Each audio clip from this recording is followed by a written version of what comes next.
नमस्कार दोस्तों, मेरा नाम नितिन है।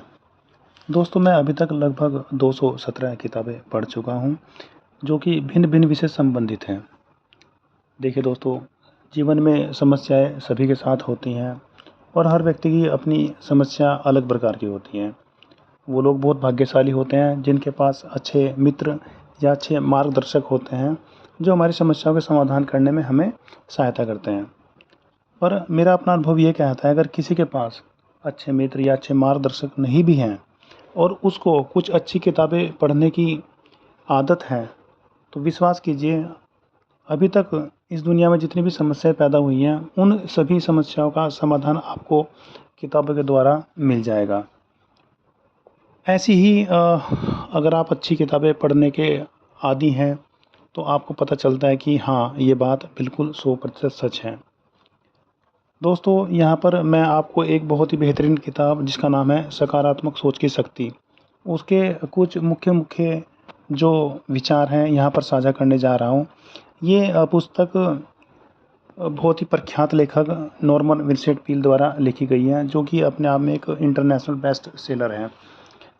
तो इस पुस्तक के जो मुख्य विचार इस प्रकार हैं। पहला, लेखक कहते हैं कि मैं ईश्वर की मदद से सारे काम कर सकता हूँ, क्योंकि वही मुझे शक्ति देते हैं। 2, हमें अपने भावनात्मक रोगों के प्रति भी वही नज़रिया रखना चाहिए जो डॉक्टर शारीरिक रोगी के प्रति रखता है। हीन भावना या खुद पर शंका को मिटाने का सबसे बड़ा रहस्य है अपने दिलो दिमाग को विश्वास से लबालब भर ले। आपकी समस्या जितनी बड़ी होती है, आपकी प्रार्थना भी उतनी ही बड़ी होनी चाहिए। अगर ईश्वर हमारे साथ हैं, तो कौन हमारे खिलाफ हो सकता है। आत्मविश्वास बढ़ाने का तरीका, ईश्वर मेरे साथ है, ईश्वर मेरी मदद कर रहा है, ईश्वर मुझे राह दिखा रहा है। हर दिन कुछ मिनट उस ईश्वर की उपस्थिति की कल्पना में लगाएं। बहादुर बनो और ताकतवर शक्तियाँ तुम्हारी सहायता के लिए आ जाएंगी। जिस काम से डर लगे वह काम कर दें और आपका डर निश्चित रूप से मर जाएगा। हमेशा सफलता की तस्वीर ही बनाएं, क्योंकि मस्तिष्क जो तस्वीर बनाता है वह हमेशा उसे पूरा करने की कोशिश करता है। दूसरे लोगों को देखकर चमत्कृत न हो और न ही उनकी नकल करें।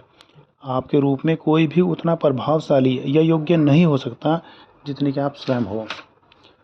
अपने आप को ईश्वर के हवाले कर दें और कहें, मैं ईश्वर के हाथों में हूँ।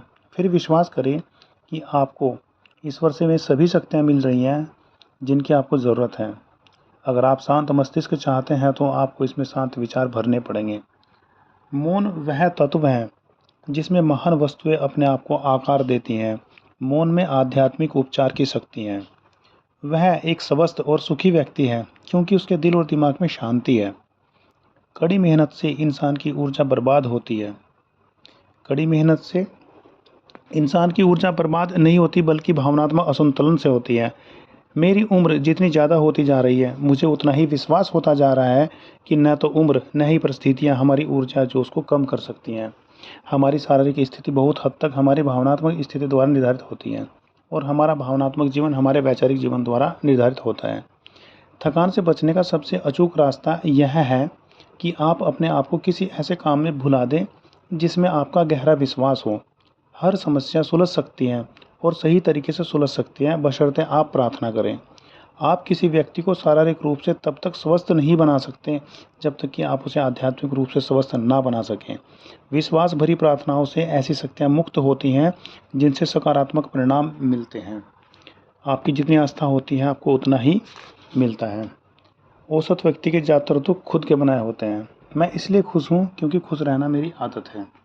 ना चिढ़े ना गुस्सा हो। चिड़चिड़ापन आपके ऊर्जा के स्रोत बंद कर देता है।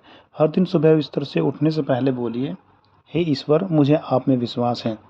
अगर आप सर्वश्रेष्ठ की उम्मीद करते हैं, तो आपको कोई ऐसी अजीब सी शक्ति मिल जाती है जिसके द्वारा आप उन परिस्थितियों का निर्माण कर लेते हैं जिनके द्वारा आपको अपेक्षित परिणाम मिलते हैं। अपने आप से कहिए, मैं हारने में विश्वास नहीं करता। शांत मस्तिष्क शांति देता है। चिंता का सबसे बड़ा इलाज है आस्था। और ध्यान रखिए, मुश्किलें सिर्फ मानसिक होती हैं। ये समरी सुनने के लिए आपका बहुत बहुत धन्यवाद। मेरी ईश्वर से प्रार्थना कि आप खुश रहें, स्वस्थ रहें, समृद्धशील रहें। बहुत बहुत धन्यवाद।